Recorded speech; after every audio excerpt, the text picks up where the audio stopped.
Hello everybody, this is Toys R Us, and for this top 10 figure of the year list video, that's pretty much exactly what it's going to be. But I'm going to be dead honest, guys. This is number one of, I'm not too sure how many to do. I've had numerous requests because we've been really spoiled. Let's be honest, we've been so spoiled with figures this year, and because we've got so many different toy lines and so many different bonus sublines, etc. It's too hard. There's so many figures that I just want to, I suppose, showcase, but at the same time, I want to still do an actual top 10. So this video is just going to focus on Legacy United. I am going to do a studio series. I'm going to do, specials. And then I think I'm going to do my top 10 pickups as well. But yeah, so this one's just going to focus on Legacy United. There's going to be a few surprises, I'm pretty sure. But again, the reasons why I'm going to give you they're mine. They're all personal to me. So some of them are really obvious, like this figure's amazing, which hopefully you guys will completely agree with.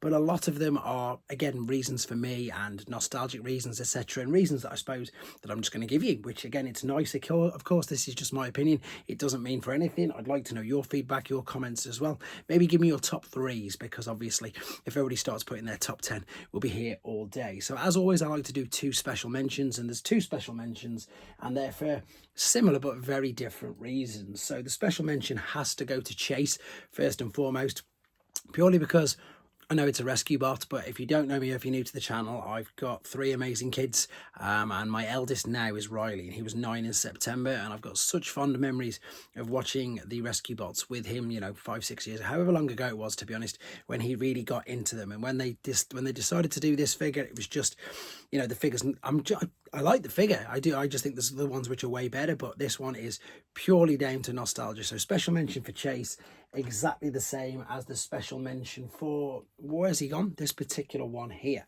And the reason for this particular one here, funnily enough, is due to the giant one, which I still haven't got around to reviewing. So the huge one from Cybertron, similar story. When I first started dating my wife, I used to go around her house and see her, etc. And her younger brother at the time had the giant one, and he was a bit too young for it, to be fair. It was too big. He couldn't really transform it at all, and it was probably my only experience, because I wasn't into the Unicron trilogy at all. That's my huge black hole, absolutely huge black hole of Transformers. So when they released this, it's a great homage to the original, and as I say, I really do need to go around to doing the review on the original. But yeah, so the first two special mentions are exactly that, just reasons that it takes me back, really good memories with my now wife, obviously, and of course my eldest son. So they're the two reasons that they're both in the just outside, but I wanted to mention them, if you know what I mean.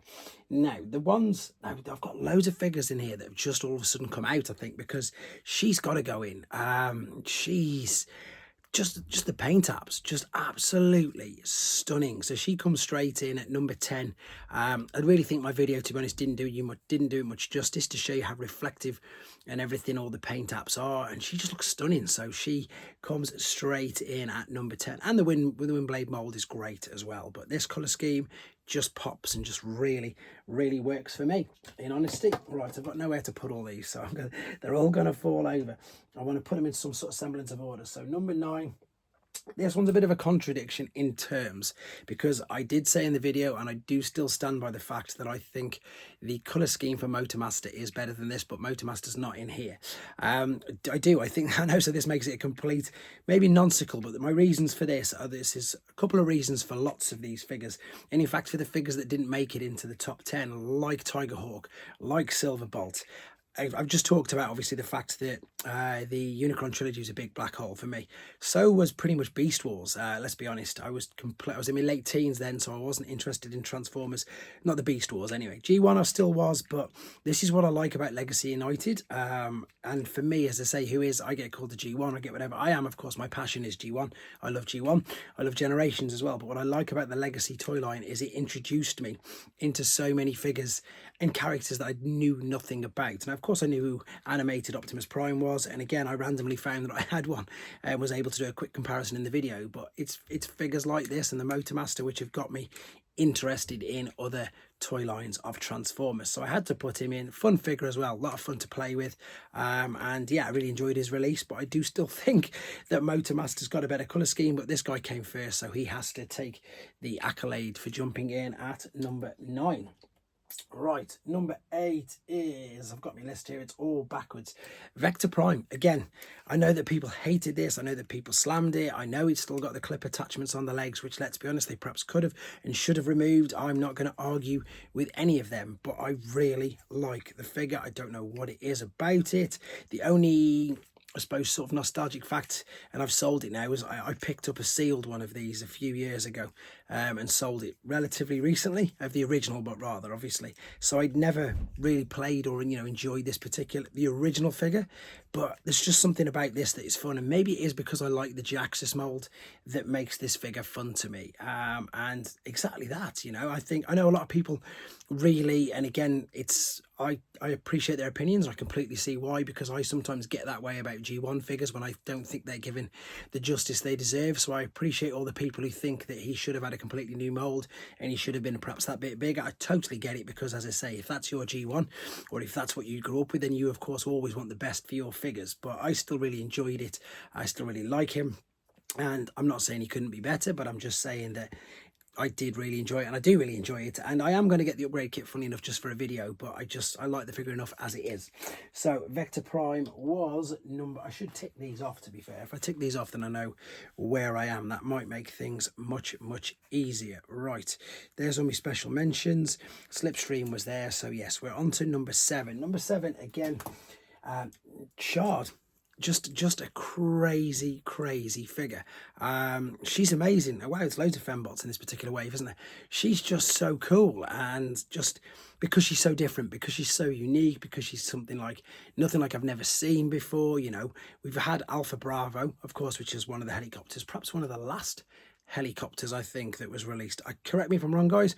I know we had Alpha Bravo. I know, of course, we had Whirl in Thrilling 30, but I can't actually remember many other, if any, helicopters. So unique on their own because of that. Color scheme's fantastic, texture's fantastic, just totally out there, and just something that I really loved because of how unique it was. Perhaps not the best for combining like the Wreckers and everything did, but for me, great. And I'd rather keep her as she is rather than power up with gears, because she just looks fantastic like that. So that was the reason why I put her in. As I say, loads of new stuff this year, which really got me pretty much excited. Right, 6 is at the back, and I think you can pretty much see him. Tidal Wave, and usually I put Titans quite high.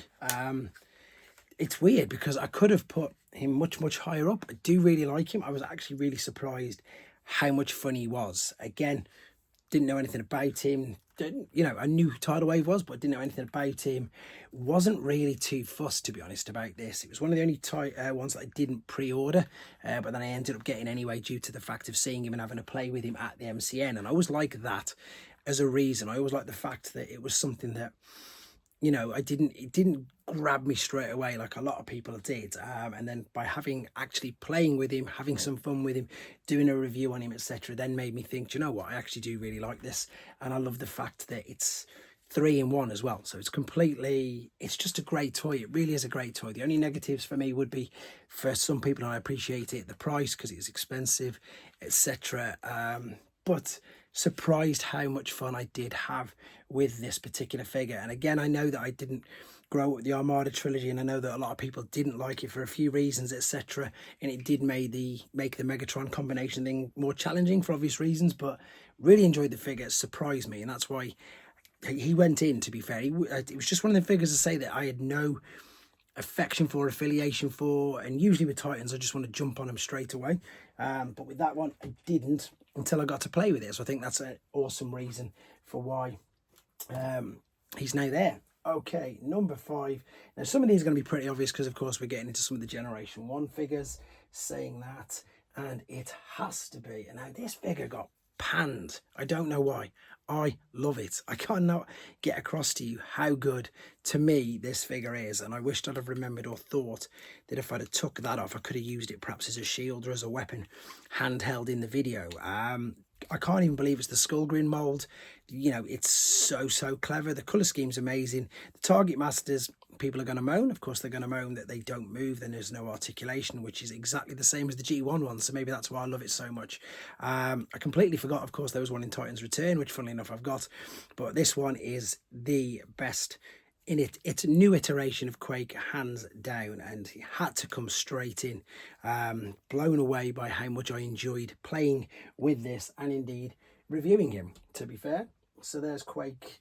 Right, this one's tough, and this one perhaps shouldn't have gone as high the more I think about it, but I love Metal Hawk. I love Metal Hawk. I think I put the other one in last year's top 10, the Evolution one, much higher.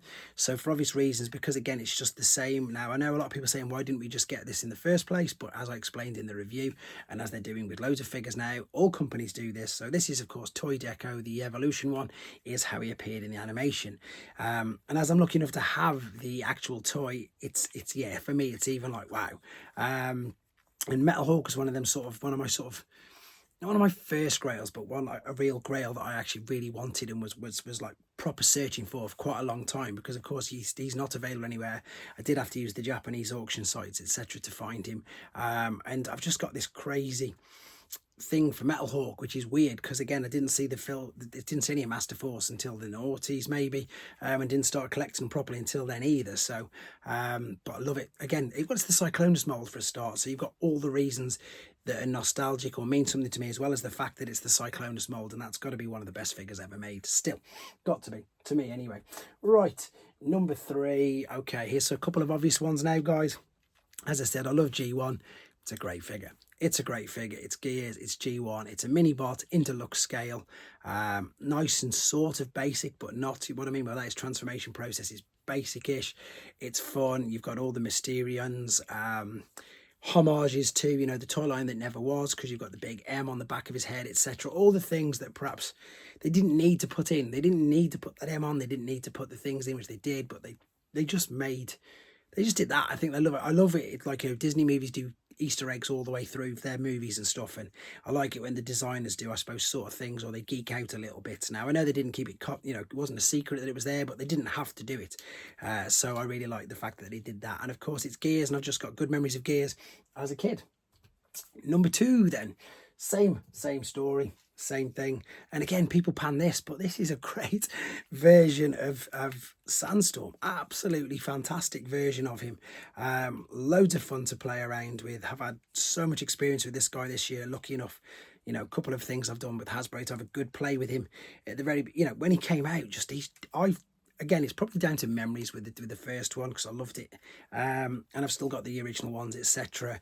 And you could probably, you know, when I spin it around, you could probably pick fault at the feet, at the back, etc. But I do this with all figures, whether they're New Age, whether they're Hasbro, whether they're Masterpiece, whatever. If they look good from the front, for me as an adult collector, then that's pretty much what I'm looking for, because let's be honest, it's going to sit on a shelf. I'm going to look at it. It's even better that the transformation process is doable. It's even better that it's fun. It's even better that it's nostalgic for me. But yeah, it's, you know, for me, it's great. It's Sandstorm, and I had such great time playing with the original as a kid. So that's the run through up till 2. So there's one remaining, and I don't know if you've guessed it or not, but it's nothing to do with Generation 1. It is just the craziest figure that I have ever seen, and I've still not seen any other footage apart from the video that I put on this channel, which was his original Japanese advert for him to sell. I did actually pick up the original, and I'm kicking myself because I haven't even had a play with it. I've just looked at it in its box, which is beautiful. It is a Japanese. The original was a Japanese, obviously exclusive. It wasn't from G1. And it's just the most ridiculous thing that I've ever seen, and I think whoever designed this is mental, as in the original. I mean, this is such a good figure. I mean, it's a plesiosaur. I've forgotten what they call him, a Gigantosaur, an Allosaurus, whatever it is, and a Pterodactyl or Pteranodon. And I know that the Dinosaur guys are going to pick me up on my awful guessing at which ones they are, but this figure is insane in every aspect. It's just fun. It's got 100% shelf presence. It's big, it's chunky. It's a really good Commander class sort of size figure. It's exactly that, and it's like, because it's still like nothing I've ever seen in my life, and things like this sort of always will intrigue me. I grew up, as I say, as a child of the 80s and 90s. So before we had Jurassic Parks, before we had all that, we had the Ray von Harryhausen, or whatever it was, Ray Harryhausen movies, which were, you know, Jason the Argonauts, Jack the Giant Killer, all the Sinbads and all that sort of stuff, and things like this that you just think, like the Minotaurs, like the Centaurs, all the sort of things that you just wouldn't even dream of. And of course, if you watch them now, they're well, of course, the animation's awful, but they're still good films. But like things like this just really hit home and remind me of things like that, and that's why he had to be. I think I said it ages ago. As soon as I saw him, I was like, this guy's my number one. He's got to be, unless they do something really, really clever. But of course, this is only Legacy United, and that does conclude my list for Legacy United. So let me know what you think in the comments. I know there's going to be loads of people disagreeing with everything, but that's the beauty of this hobby. That's the beauty of why we do it, and that's the beauty of why we collect. So let me know your favourites. If you're wondering what top I've got on, it's not Transformers, it's a Thundercats one, because it's too predictable to wear Transformers all the time. And I also like Thundercats. But there you go, guys. Yes, there you go. That is my top 10 of Legacy United. Let me know what you think. Take care.